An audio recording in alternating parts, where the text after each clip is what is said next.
record now.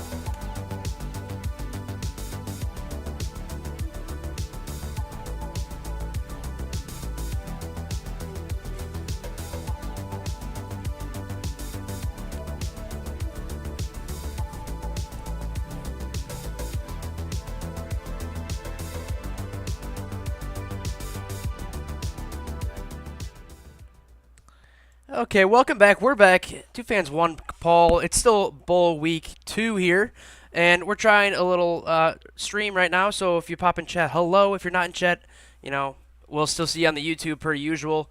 Just trying to test run before we do a live for the big boy on Saturday night. So please feel free to drop by either on Twitch or YouTube. Would love to go live on TikTok, but we need a lot of followers. So follow us on TikTok. We need 1,000 followers. But enough of me chit-chatting. Gotta say hi to my lovely co-host KB Kirk Brown. How you doing, bud? We're doing great. It's Thursday already. The week has flown by, obviously, with the shortened holiday break, and we got another holiday coming up this week. So I'm excited for that. Outside of that, a lot of fun games so far. The bowl game mascots have been tremendous, and the traditions and the Duke's Mayo Bowl dumped on and all that stuff has been really fun to watch. So excited for everything that's coming forward, Dave, and thank you for having me. How have you been? Not bad. Kids feeling better, and had a really good workouts this week. I had 2 maxes actually in deadlift and squat, so no complaints. Just kind of tired, but that is what it is. Let's just jump into some bowl game. Let's just jump into some quick news before we jump into the bowl games. KB for State, Derek Harmon, really good D lineman. He's staying. Camera, we're good. Also, other news. I was listening to another State podcast that we are maybe going to try to get Penny Boone from Toledo/Maryland. I would say between Michigan State and Michigan were the top 2 contenders. I think he wants to be close to home. Detroit kid, and we have like 8 kids in scholarship and running back, so I don't know if we have room for him, but I just want to bring that up to you quick, KB. That's somebody that's kind of out there and about. But besides that, I think another lineman decided to stay at State, so all just good news, and just looking forward to see whoever might come to State. I think we're also recruiting a receiver from Troy, but we'll see what happens with him. Yeah, Michigan did have 2 people enter the transfer portal today. Cameron Calhoun, which was a surprise. He's a true freshman from Ohio, so I don't know if he was lured back away to maybe like Cincinnati or maybe to Ohio State, but he's an Ohio kid that like was just a true freshman and left. That was a surprise. Joey Velasquez, who's like a 6th-year 2-sport athlete. He also plays baseball. So I'm wondering, because he really didn't get a lot of playing time in football, he wanted to stick out his year, but wants to see basically just to transfer for baseball this spring to be able to play. So good luck to all those guys, and shout out to them. But it's still football season. We're still worried about the other games right now, and so let's dive into it. Dave, what's your first game that you want to talk about? Yeah, let's just jump into the games that were yesterday, KB, and then we'll just kind of say the scores for the other ones, and then preview a little bit. So we'll be short and sweet today, no big deal. But let's just jump to the USC Louisville game, the DirecTV Holiday Bowl. I got this one wrong. You got it right, KB. Your points are all right. I thought Louisville's defense was not great. Miller Moss had 6 touchdown passes. Final score 42-28. USC gets the win.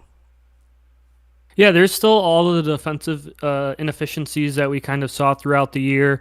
I think secondary-wise, they played better against the Louisville team that was able to throw it. But without Jawar Jordan and kind of, I think they're missing maybe a lineman as well, if I'm remembering correctly. They weren't able to run the ball as effectively. Still, they ran the ball super well. But Miller Moss played a hell of a game. 23 of 33 for 372 and 6 touchdowns is a hell of a stat line. He did throw a goal line pick, though.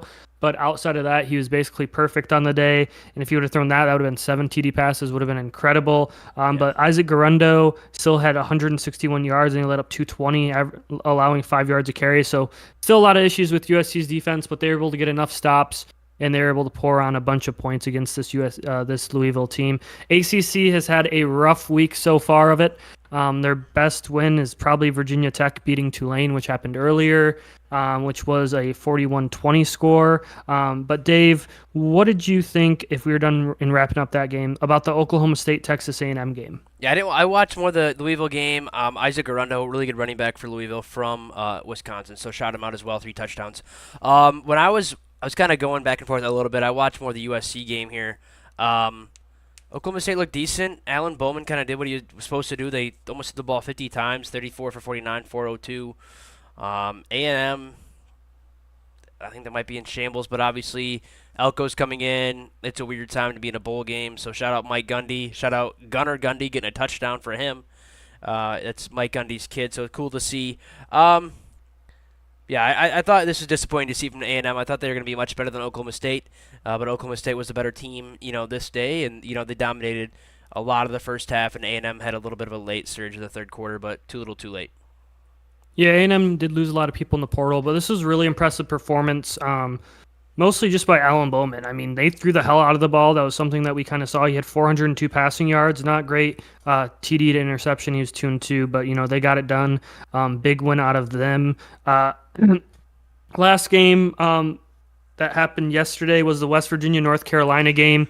North Carolina is probably looking for a transfer quarterback if they're not going to plan on starting a freshman, because the guy that was playing did not look great. It was a 30-10 victory for over West Virginia.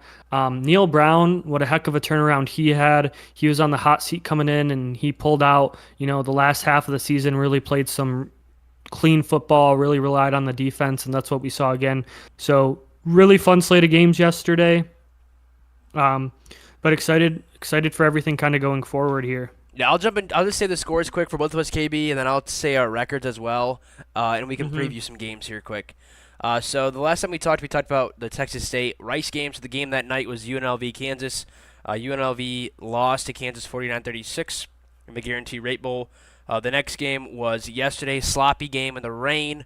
Virginia Tech beats Tulane 41-20, and then the game KB just talked about, Duke's Mayo Bowl with the Mayo. I don't even know what to call it. Wait, Mayo, it's disgusting. And all the stuff they eat during the game is just weird and gross, in my opinion. Duke's Mayo Bowl, West Virginia wins 30-10. Next game was the DirecTV Holiday Bowl that KB and I already talked about. Louisville loses to USC 42-28. Texas Bowl was Oklahoma State beating Texas A&M. The next game was today. I went on a 4-game losing streak here. This was one of them. Wasabi Fenway Bowl. Boston College, surprising win for me, KB, beats SMU 23-14. I didn't really watch much of it. I was working at the gym. And then the other game earlier today was the Bad Boy Mowers Pinstripe Bowl. Rutgers surprisingly beats Miami. Like you said, KB, the ACC is up and down, not great. Kudos to Boston College and Vodtech for getting a win, but I don't know. It's a weird bowl season for me. I thought I was gonna be in a hot streak. Then the game earlier, another game earlier. Sorry, KB. Then you can jump in. Was the Pop Tarts Bowl with the best mascot in the back. It was funny to watch. Kansas State wins 28-19 against NC State. And quick, our records are I am 15-13 and KB is 12-16. So I got a 3-game cushion right now, KB. Yep, 3 games, but a lot of games left to play. I think we're just over halfway, right? I think we're probably at 26 games. I think there's 43 total. 4 tomorrow, 4 Saturday. Yeah, so got a lot to kind of come back on. Yeah, the Rutgers win was probably the most surprising one. First off, the Big Ten's still undefeated. I know that they haven't played any of the top tier programs, but a 5-7 Minnesota team won a bowl game. A 6-6 Rutgers team won a bowl game against a Miami team that was looking pretty good. But Miami fans have to be pissed off. They paid Cristobal a load of money to leave Oregon to come down there to get recruits, and he's done a good job of doing that. He's got a bunch of great athletes in the building, but his in-game coaching, he went home with 2 timeouts left in this game. Oof. And it was a 1-possession game by the end of it, and he didn't call timeouts, and the clock kind of just ran on him. Rutgers had a 12-play, 26-yard, 7-minute, and 56-second drive that resulted in a field goal that they got off like a turnover on downs. So just Big Ten football at its best. They also scored special teams TD, but really impressed with that Rutgers team. They're in a really bad spot, and if you would have told me 2 years ago, like, oh my God, Rutgers is going to beat Miami, I'm like, did Miami's football team, pass away? What, like, did they get the death penalty and they had to restart. That's where Rutgers is at. So Shiano's job of turning that program around is really impressive. And, Miami just still can't figure things out, can't figure out ways to win games against teams that are obviously less skilled. Gavin Winstead can't throw the ball. I think he had 85 passing yards in this game. Oof. Manungai ran really well. I think he had 25 for like 170. So they dominated in the trenches, but still just absolutely wild Yeah. that they were able to pull off that victory. Like the skill disparity on the field, it should look like how Michigan and everyone like on the top tier, the Big Ten, kind of played them in it, and it doesn't. And that's an indication on coaching and on Cristobal himself. Yes, I would agree. Yeah, he was 7 for 15, 84 yards, and Manungai 25, 163 for a touchdown. In my opinion, um, when he played against State, Manungai just took over the game against us. So he's a solid running back. So good for Rutgers. Kind of curious to see how they do next year. I think you sent me a text with their schedule. Sounds like they kind of get away with not playing a lot of big teams next year. So they could be 8, maybe 9-win team if all things go well for them. Yeah, they avoid Penn State, Ohio State, Michigan, and Oregon next year. I think they play Washington, USC, and UCLA, but they avoid the big former Big East opponents that they avoid. Yep. But let's get into Friday's games. So that was kind of everything that's going on right now. Arizona currently has a 10-point lead on Oklahoma after an interception. But Friday's games, there's the Clemson, Kentucky, Tech, Slayer, Gator Bowl.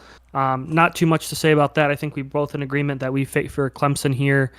Just Kentucky didn't look good to end the season. I got Kentucky. Oh, you have Kentucky. I do. do. Never mind then. I know we talked about that one, but overall that should be interesting game. It starts at 10 tomorrow, so 10 my time, so noon real time. Kickoff for the real people. But there's a few other bowl games, and the two big ones are Oregon State, Notre Dame. How does that Oregon State team bounce back? Losing all those guys, losing their head coach, kind of losing the whole entire steam out of the season. What does that look like for them? Notre Dame, you lost your OC. You're they have figuring a lot things of out guys, offensively. a lot of receivers left too. Yeah, so that's going to be interesting, kind of see how that all plays out. The fun game and one of the games that I'm most looking forward to, and it'll be on at 6 my time, is Missouri-Ohio State. Absolutely. We're going to see, is Ohio State's defense real? Because this Missouri team, they didn't score less than 30 points on any single team this year outside of Georgia. Georgia held them to 21, and they still put up a ton of yards. So this is a very efficient offense. Is that OSU defense was like the Big Ten defense kind of real? Because there are people sitting out, but it's mostly offensive players for Ohio State and not defensive players. And then what does Devin Brown look like? I'm already seeing OSU fans hype him up because of films of him throwing with no rushers and no pads and him not, just a timing route. It's like, I've seen enough. And it's going to be interesting. They all said that about McCord too. And we all know how that turned out. He's at Syracuse, which I think they're dogging him a little bit because, I don't think he's truly that bad of a quarterback. I think he kind of made a decision where he could start and play and make his own vine. But that's one of those games, and I'd like to see Cody Schrader kind of, cap off a really fun senior season for him after everything he's kind of gone through and, shove it up OSU's butt because I love seeing them lose. And that's one of the weird things about the Midwest and Big Ten country is we don't root for our in-conference opponents in bowl games. Like, was I happy Rutgers won? Yeah, but was I rooting for them? No. And I'm never going to root for Ohio State in a bowl game or Michigan State in a bowl game. Michigan State's a little different, but never Ohio State. But Dave, any of those games you want to comment on before we move on to Saturday's games? I think Notre Dame's going to wax Oregon State. Half their team's gone. They're all, more than half their coaches are gone, obviously, with State. So I think Notre Dame still has enough to win. I know Hartman's not playing either, but I think Notre Dame just has more on their team still. Could be an interesting game, though. Both programs are in a weird spot with guys in the portal, and then Oregon State's got a lot of stuff going on. So, that is what it is. Another game we didn't really talk about, just quick, the Liberty Bowl. We both have Iowa State, I think. Shout out Larry Keeney. Going against Memphis. And yeah, to the game you're just talking about, KB, Missouri at MSU or OSU here. I would love to see Mizzou win this game.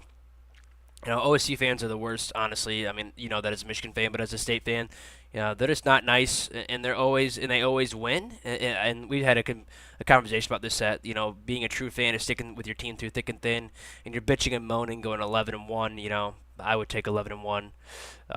with a close game to my rival personally. I'm looking forward to Cody Schrader and Luther Burden. I don't know if Luther Burden's playing or not. Do you know? I don't know who's all playing on that. I Okay, honestly I don't. don't either. I can quick look. So keep talking about the games. I'll quick look. Yeah, no problem. Appreciate it. Yeah, I like to see Schrader kind of go off. The story is a walk on, well, he transferred from D2 and then a walk on is just cool. And he had a really good year. He'll probably go over 1,500 yards, and if he gets 2 touchdowns, 15 touchdowns total, that'd be awesome to see. Curious to see how good Devin Brown is, as you said, and yeah, I don't know. He wears a weird number for a quarterback, which always kind of throws you off. I know Flutie wore like 22, and a couple other guys wore some goofy numbers. But I really want Missouri to win. I think this is a really big game for Missouri. And we talk about how bowl games don't mean that much anymore, in general with the portal and people opting out. But OSU's a top five program year in and year out, and Mizzou is 10-2 this year, and knocking on the door of the SEC. So if they win this, I think that'll catapult them, hopefully to the upper echelon of the SEC, and keep on going and getting guys like Schrader and Burden. If they had if Cook's not a bad quarterback, but if they had a better quarterback, I think they could be in the hunt for the SEC year in and year out. So looking forward to this game, and I'll be rooting for Missouri. KB, any updates on players? Yeah.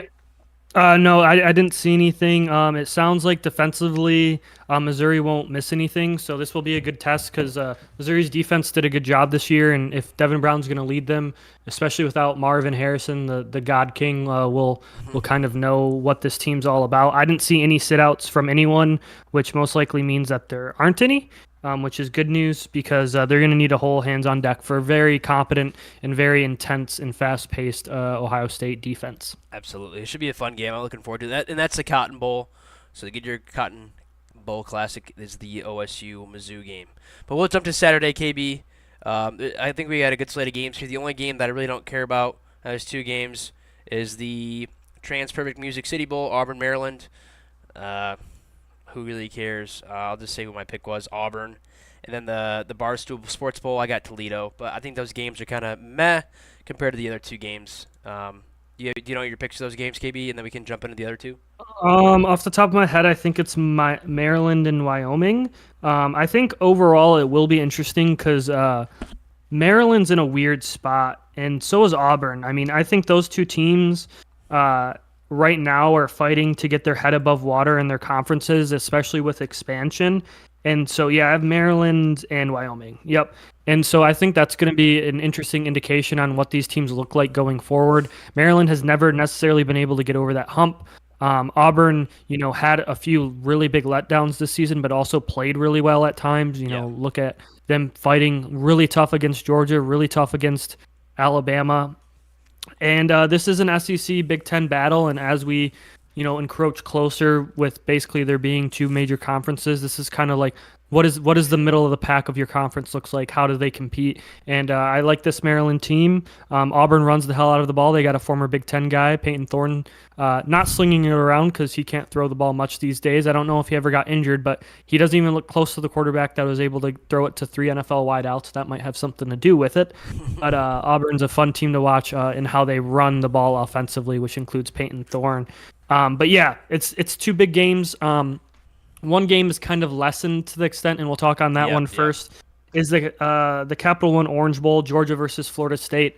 Florida State has had a ton of opt-outs. I mean, I think last I saw was 16 or 26. I don't know if I'm flipping the digits in my head, but some of them are sitting out due to like injuries that they don't want to play. Did you see the Some of them spread? are transferring.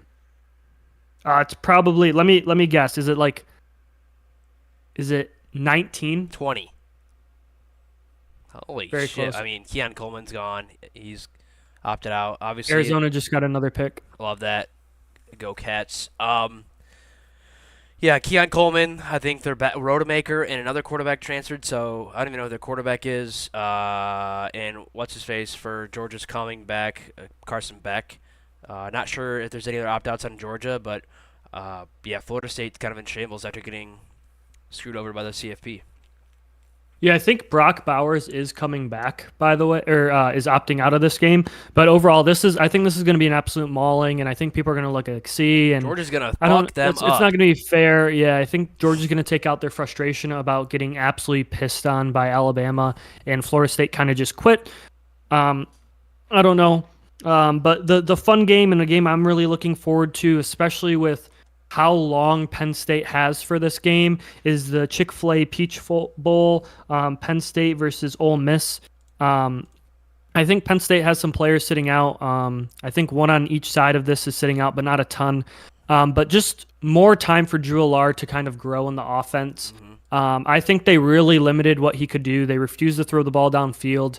And I think that you kind of look at the Michigan game and they turned it around. Granted, they didn't play great defenses the next 2 weeks, but they looked at least competent that they knew what they were doing.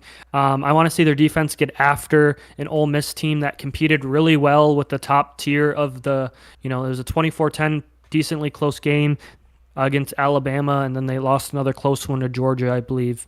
Um, so I just really want to see what this kind of looks like. If Penn State's defense is as good as it was advertised and just absolutely shuts the door on Ole Miss, then we have another really good indication point on the Big Ten. And if Yeah. their offenses struggle as much as, they struggled in the season, then that's some concerns because this group should be, accelerating planning for next year, which was always kind of the point that I thought. It's like you have the main core of your team is 5 or 6 sophomores. You should be looking to compete when they're all juniors.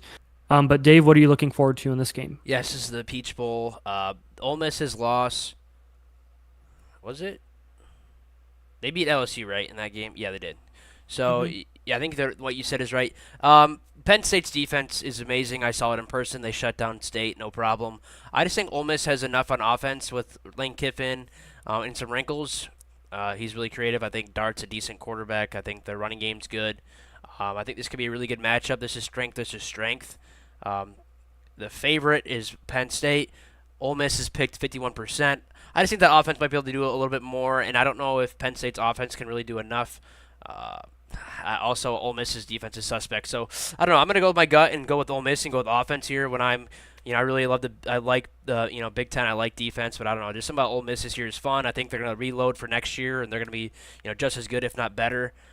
So I got Penn State. I'm also gonna be a man of honor, KB, and just change my pick in the other game. I changed my pick to Georgia because Georgia's gonna wax them after all the transfers. Obviously, when I made the pick, I didn't know who was opting in or out a week or two ago, so I'll be a man of honor, and I'll let you know I'll change my pick to Georgia. If I win by one game, sorry. I'll give you the money, but I get to kick you in the nuts. Or we can just go 50-50. No, I was kidding, Dave. No, I just think Ole Miss has got enough on offense. It'd be fun. I'd like to see Kiffin really be. Obviously, he's being successful in this stop.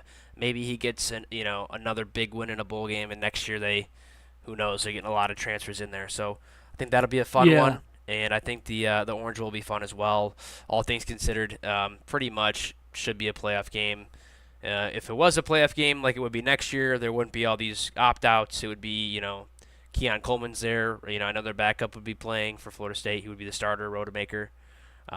Just a bummer how things are nowadays. We talked about it before. The BCS was kind of great before the portal, and obviously there was still some opt-outs, but kind of lost.